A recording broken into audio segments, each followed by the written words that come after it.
Nega Podcast. Assalamualaikum warahmatullahi wabarakatuh. Waalaikumsalam warahmatullahi wabarakatuh. Hari ini kita kedatangan tamu istimewa. Saya itu sudah menunggu-nunggu Bu Puji untuk datang ke sini nih. Banyak ini yang akan saya tanyakan. Gimana Bu kabar hari ini? Alhamdulillah baik. Baik ya. Maksudnya ini kan tahun apa ya? Saya bilang tahun baru ya Bu ya. Tahun baru kayaknya kita semua ini berada di posisi pengacakan ya Bu ya. Pengacakan posisi tempat duduk nih. Jadi katanya Bu Puji sangat sibuk sekali hari ini ya. Iya, alhamdulillah. Apa saja Bu ini jadwal ke depan ini apa saja yang harus disusun di dalam kurikulum?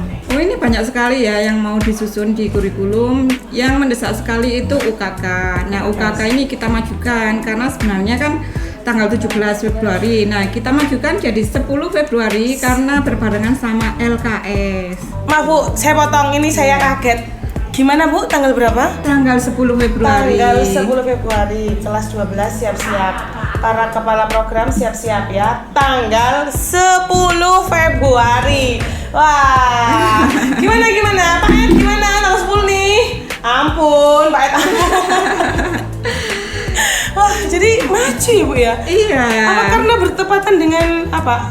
LKS itu ya. Terus Ramadan gitu ya Bu ya? Iya.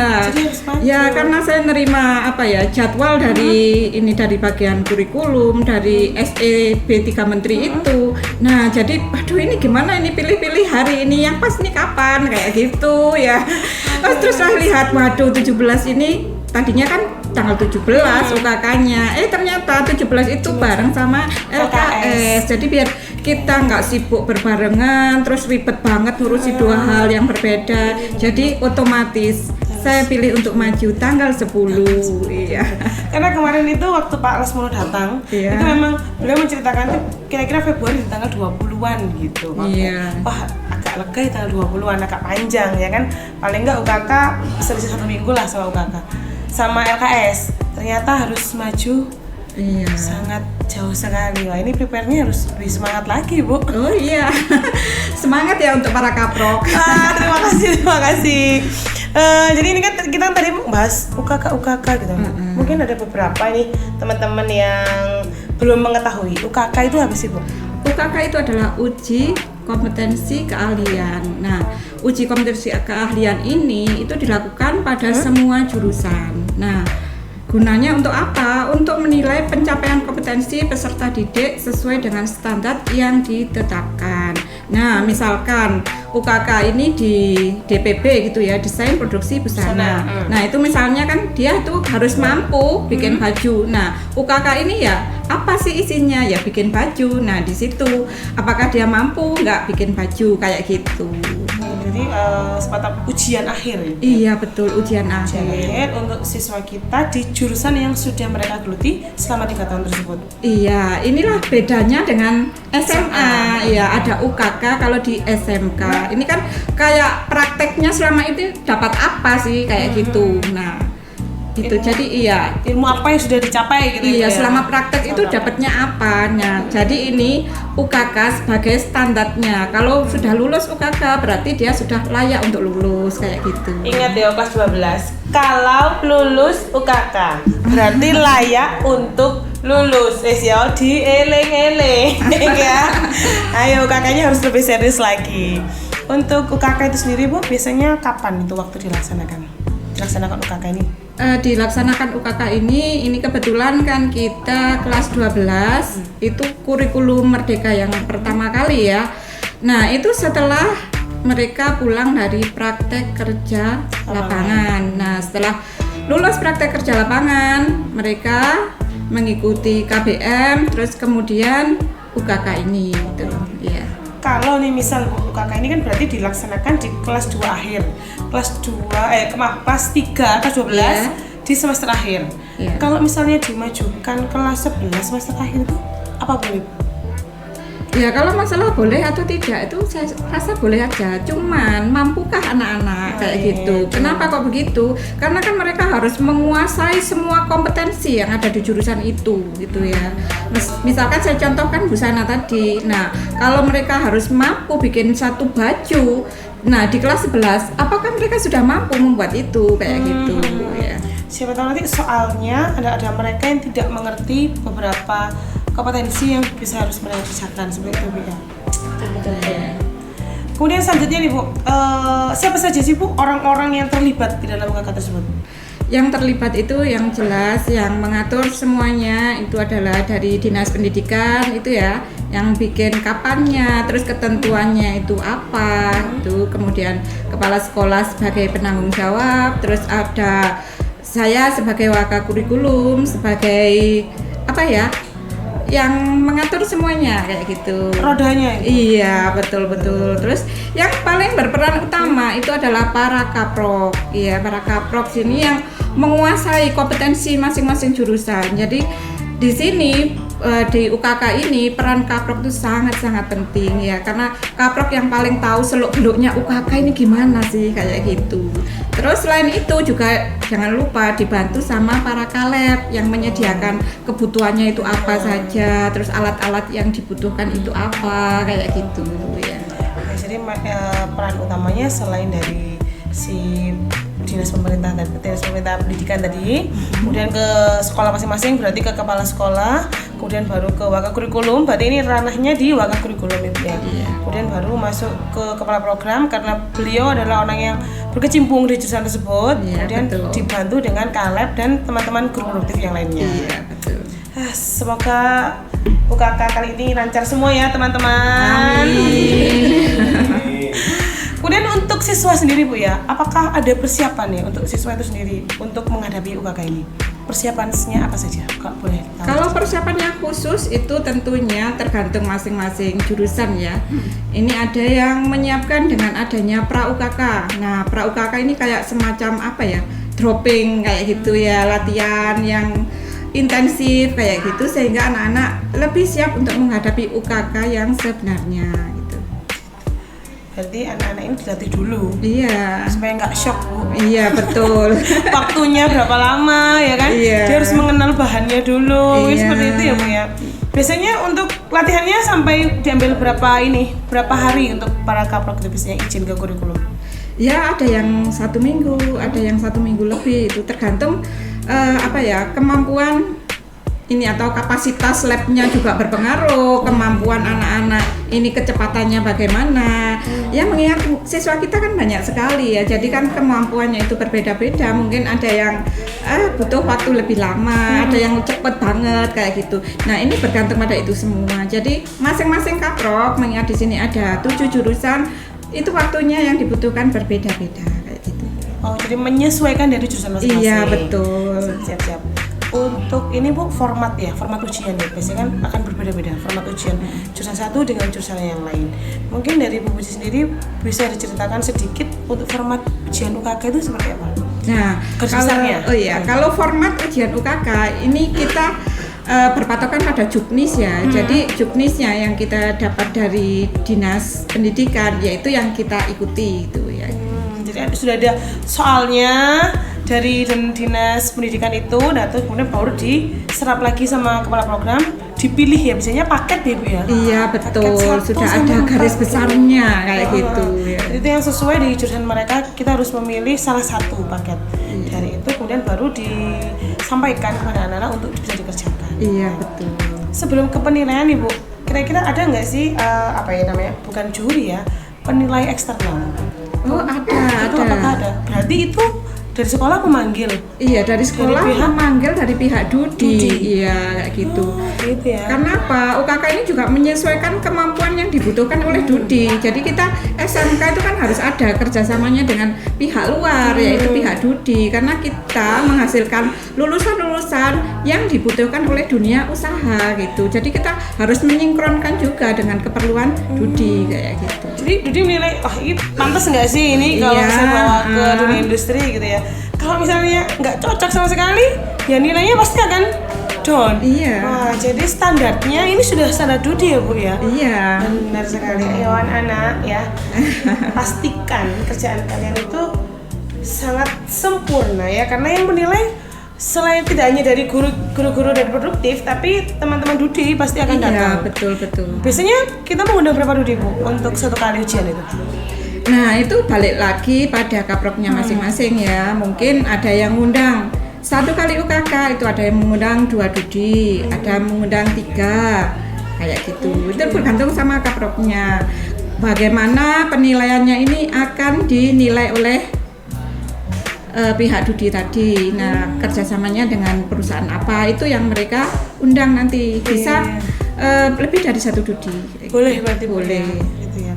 Kemudian untuk karena ini Dudi nih Bu ya, berarti kan penilaiannya ikut Dudi. Kemudian apakah anak-anak akan mendapatkan sertifikat dari hasil UKK-nya itu melalui Dudi tersebut atau dari sekolah untuk sertifikat itu sendiri?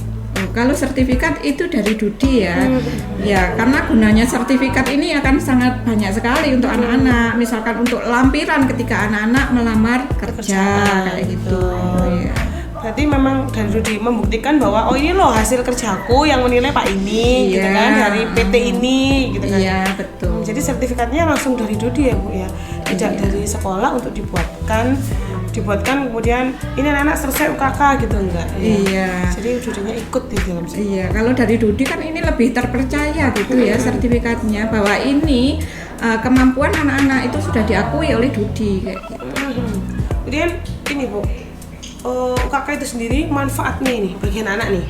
Bagi anak sendiri secara pribadi itu manfaatnya apa? Wah, manfaatnya sangat banyak sekali ya buat anak-anak. Yang pertama jelas anak-anak bisa mengukur kemampuan dirinya. Nah, sampai di mana kemampuan saya ini dibandingkan teman-teman saya kayak gitu. Apakah benar saya sudah menguasai semua kemampuan yang dituntut di lulusan tersebut kayak gitu ya. Jadi manfaatnya ini banyak sekali. Nah, kalau anak-anak belum bisa melalui UKK berarti ini kan diragukan ya kelulusannya, apakah dia sudah kompeten nggak di jurusan itu. Iya, 3 tahun oleh apa? Iya, jangan lulusnya ini asal lulusan aja, tapi lulus yang benar-benar kompeten gitu. Jadi bukan hanya sekedar bawa sertifikat, tapi sertifikatnya ini benar-benar yang menunjukkan kompetensi mereka kayak gitu. Setuju saya. Jadi memang untuk tolak ukur ya. Iya betul. Si A, si B, si A kalau misalnya masak nih hanya bisa bikin telur ceplok, si B bikin sop, si C bikin apa itu gitu. Iya. Karena ini sangat bermanfaat sekali Bu ya. Jadi bagaimana UKK ini dapat mempengaruhi kurikulum di SMK secara keseluruhan? Bagaimana ini? Iya. Pengaruhnya seberapa besar ya? Ya pengaruhnya sangat besar ya, karena kita itu SMK, kita balik lagi ya ke SMK. Nah, di UKK inilah pengaruhnya atau kelihatan bedanya antara SMA dan SMK ya. Jadi UKK ini pengaruhnya sangat besar sekali pada kurikulum di SMK ya. Karena apa? Di praktek-praktek yang sudah sekian lama anak-anak lakukan ya, dari mulai kelas 10 mungkin sampai dengan kelas 12, dan hasilnya di UKK inilah anak-anak menuangkan hasilnya kayak gitu. Jadi ya global dari kelas 1 sampai kelas 3 itu yang dilakukan apa, yang sudah didapat apa, dan itu standarnya ya UKK ini. Jadi pengaruhnya sangat besar ya. Jadi mulai dari anak-anak kelas 10 ini masih belajar dasarnya, kelas 11 ini mulai ke tingkat yang lebih tinggi. Iya betul. Terus masih praktek ke Dudi keluar kan PKL ya. itu. Nah dari semua itu yang mereka dapat apa dikemas menjadi satu, dipresentasikan dalam bentuk produk di UKK. Betul sekali. Biasa sekali. Wah, jadi anak-anak SMK ini memang dicetak untuk siap kerja ya Bu ya. Betul sekali. Penilaiannya pun ya sudah di Dudi. Iya. Orang yang nantinya akan menerima mereka di dunia industri gitu ya. Jadi nggak main-main. Ayo adik-adik ya yang mau bergabung dengan SMK Negeri, segera mendaftar gitu. Karena ya inilah SMK, kita dituntut untuk diajari bagaimana cara bekerja di industri. Iya betul sekali. Kalau ini nih, saya jadi sedikit nyelentang nih, nggak apa-apa Ibu sekalian ya. Oke. Ya, Bu Ji kan juga berkecimpung di dunia itu. Jadi gini pertanyaannya, SMK ini kan sekolah siap kerja. Iya. Kira-kira SMK masih bisa kuliah nggak sih Bu? Oh, sangat bisa dong. Ayo, jadi. SMK bisa kan gitu. Nah, SMK bisa, itu bisa apa saja? Bisa BMW ya. B itu apa? Bekerja. Itu yang utama ya, karena kita SMK, kita mencetak tenaga profesional untuk bekerja. Yang kedua, M itu melanjutkan, yaitu melanjutkan ke jenjang pendidikan yang lebih tinggi. Nah, kita di sini juga memfasilitasi SNBP gitu ya, Saringan Nasional Berbasis Prestasi. Jadi anak-anak yang masuk SMK jangan khawatir nggak bisa kuliah, bisa ya. Kita fasilitasi untuk kuliah di PTN. Kita utamakan yang di PTN dulu ya, gitu. Jadi kita fasilitasi mulai dari jalur prestasi, jalur tes maupun mandiri. Kita bimbing semuanya gitu. BMW tadi berarti bekerja. Oh, W-nya kurang ya. Iya. Satu W-nya apa Bu? Wirausaha atau wira swasta. Iya. Berarti SMK itu harus BMW. B-nya Bekerja, M-nya melanjutkan, W-nya wirausaha. SMK BMW. Iya. Selain SMK bisa itu sekarang ada SMK BMW. Iya, bisanya itu ya itu BMW itu. Bisa gitu. BMW. Oke, keren ya. BMW loh Pak. Ayo adik-adik yang mau sekolah nih di SMK Nega. SMK bisa apa? Bisa BMW. Iya, bisa bekerja, bisa melanjutkan, bisa Dan wirausaha. Yang sedikit menarik itu wirausaha tadi Bu. Iya. Ya kan sekarang banyak anak-anak itu yang seharusnya kita memang menciptakan lapangan pekerjaan sendiri kan. Iya, betul. Boleh kita bekerja di orang lain ya, tapi untuk memperoleh pengalaman bolehlah kita bekerja dulu di orang lain ya Bu ya. Iya. Ya untuk kumpul-kumpul modal lah kayak gitu boleh ya. Tapi jangan selamanya jadi karyawan. Kita harus jadi juragan kayak gitu ya. Oh ini mungkin ini ponsel Bu Puji ya? Iya. Oke, boleh Bu di ini dulu. Monggo, enggak apa-apa. Oke, next nih Bu. Sebenarnya nih saya nggak mau ini pertanyaan terakhir ya, tapi gimana lagi waktu ini ya. Oke. Saya jadi begini kan sama Pak Ed ini. Nah, begini Bu. Ini nih harapan nih Bu ya. Kita kan pasti kan kalau kita sebagai pelaksana kan pasti punya harapan ya. Harapan Bu Puji ke depannya ini UKK-nya itu maunya yang seperti apa? Harapan saya UKK-nya semuanya lancar ya, lancar dari siswa-siswanya mengerjakan semua soal-soal yang ada. Terus yang berikutnya lancar bekerja sama dengan Dudi. Yang ketiga lancar dalam sertifikatnya, dalam penilaiannya kayak gitu. Amin. Jadi lancar ke semua hal gitu. Lancar semua hal, lulus dengan nilai yang memuaskan dengan baik. Seperti itu. Kelas 12 ingat ya, kalian harus mengerjakan UKK dengan baik karena sudah dijelaskan di sini bahwa UKK itu sangat penting sekali untuk masa depan kalian. Seperti itu Bu Puji ya. Iya. Oke, terima kasih Bu Puji sudah datang di podcast kami hari ini. Wah, pokoknya nanti kalau diundang datang Bu. Oke, siap. Walaupun sedikit mendadak Mendadak sekali hari ini. sekali. Oke, jadi itu semuanya kata-kata hari ini yang perlu kita rangkum ya. SMK itu bisa apa? 1. Bekerja, melanjutkan ke jenjang yang lebih tinggi, dan yang terakhir adalah berwirausaha. Oke semua, terima kasih untuk hari ini. Kita berjumpa di minggu depan.